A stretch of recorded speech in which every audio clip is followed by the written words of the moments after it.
What's going on, everybody? My name's Danny. Welcome back to Crypto 99. In this video, we're going to talk about should you use a stop loss in crypto. This is a rather hot topic I hear people talk about a lot, and I want to address it because I feel like there's definitely two sides to this argument that are valid. One is crypto is a volatile market. Using a stop loss is death, at least a traditional version of a stop loss. But the other side is crypto is volatile, so if you don't use a stop loss, you could capitulate down crazy losses that you would have otherwise avoided if you did use one. So I'm going to talk about kind of the nuance, the fine line you have to walk with a stop loss using one in cryptocurrency. I personally do use them, so if you think that makes me biased, go ahead, think that, but judge the argument for the actual facts in the merit, based on the merit of the argument, not on based on my personal views. So I'm not even going to really talk about the market. We did a BART pattern, the affectionate BART pattern yesterday, and I'll show you what I'm talking about. We did a little bit of, and I'll actually move to the 1 hour so you can see actual BART. If you're new to crypto, this is a BART because it looks like an inverted Bart Simpson head, and we had a habit of doing that. Throughout the summer we had done those. Hadn't done one, and we were due for a BART, for lack of a better term. But so let's talk about stop losses. So what a stop loss is, if you're trading or doing anything in cryptocurrency, a stop loss means if the price hits a certain level, you sell your position in anticipation of being able to buy back in at lower levels, or if you're trading a pair you don't want to hold, just avoid significant losses for that pair. Now, when you're using stop losses, I want to be very clear. If you're a long-term holder, do not use a stop loss.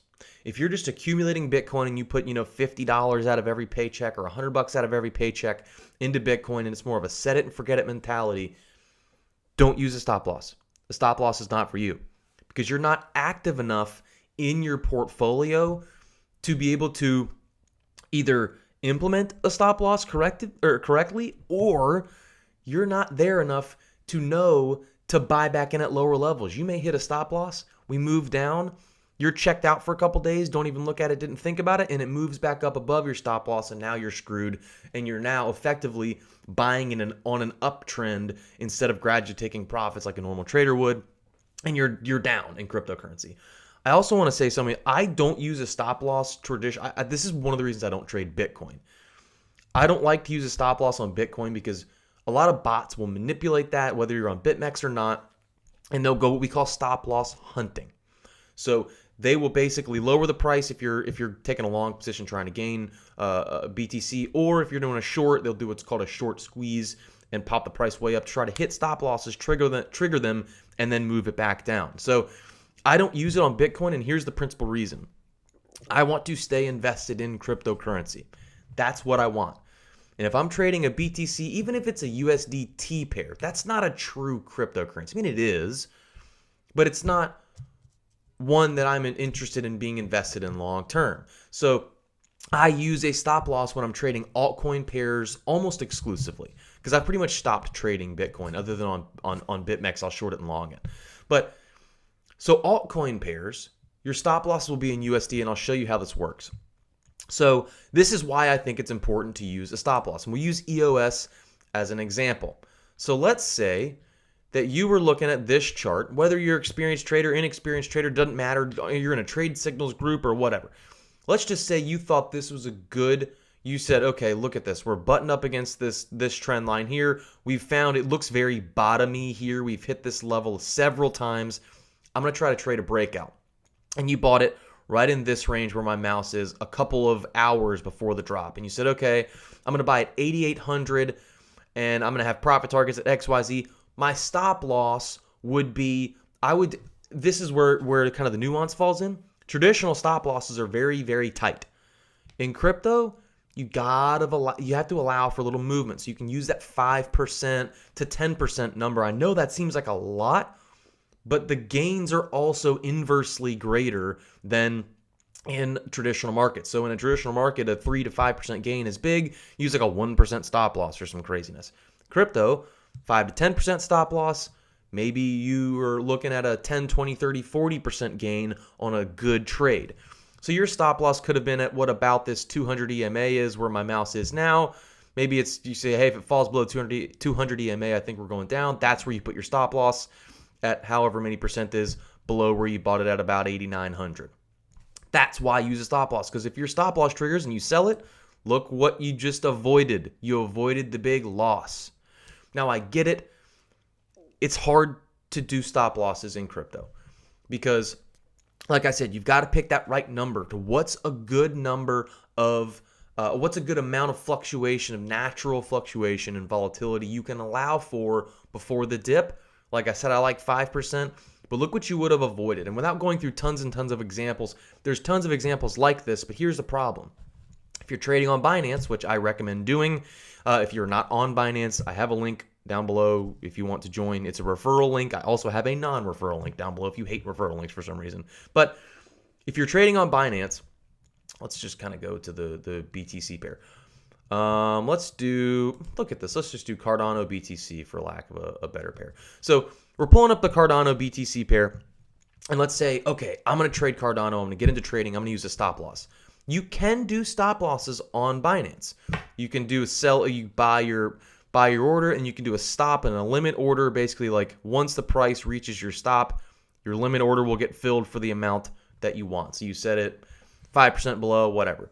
But here's the problem. You can't set adequate profit targets and a stop loss on the same platform because you can't allocate more we'll use Cardano, more Cardano than you have to fill orders, if that makes sense. So you can't fill out all your profit targets, then have a stop loss, because if some craziness happens and they try to fill each other, you won't have enough to fill the orders. So here's what I do. I set my profit targets on the platform, and because crypto's so volatile and there is a way that a bot can manipulate down and trigger it, I'll get on my cell phone on whatever portfolio tracker app you have. I use an app called BitUniverse. I think it's universally, no pun intended, the best. But if you use Blockfolio or any other app out there, they have alert settings. So when you take a look at your stop loss, let's say it's Cardano, you bought Cardano at 1445, and you wanted a stop loss at 1360 because of this about line here. You said if we go below this seemingly bottom line, I think we're headed down, right? You go into your app and set an alert at about 1365, just above your stop loss. So you can come and look. Another reason I like Binance is you can do it from your phone, but you pull up, your app will alert you, hey, Cardano's at 1365, and you'll come up and look and you'll say, oh, okay, it's right next to my stop loss. Then you can evaluate. Did it pump down? And maybe you'll miss it for 30 minutes and it'll hit your stop loss and come straight back up. And you avoid that scenario of getting tapped out on a stop loss because you don't have it automatically set. You have to manually get out. That's my favorite way to kind of thwart that problem. But I hope some of this is at least making sense to you. I could make an entire hour-long video on the efficacy of stop losses, why to actually use them, how to use them, where to use them, how to set them. But I wanted to go over, I'm hearing a lot of people don't use stop losses because the market will eat your shit. That's not necessarily true. If you use stop losses, you can avoid the market eating your shit. If you do it the right way, you allow for that little bit of fluctuation, volatility. And if you're a trader, if you're not a trader, don't worry about it. Don't worry. If you're not executing an actual trade, do not use a stop loss. If you are executing trades, you need to be able to use stop losses, because if you don't, the market will eat your lunch. So I hope this video made sense to you guys. Like I mentioned, I hope you got some value out of it. I'm sure some of you at least have questions.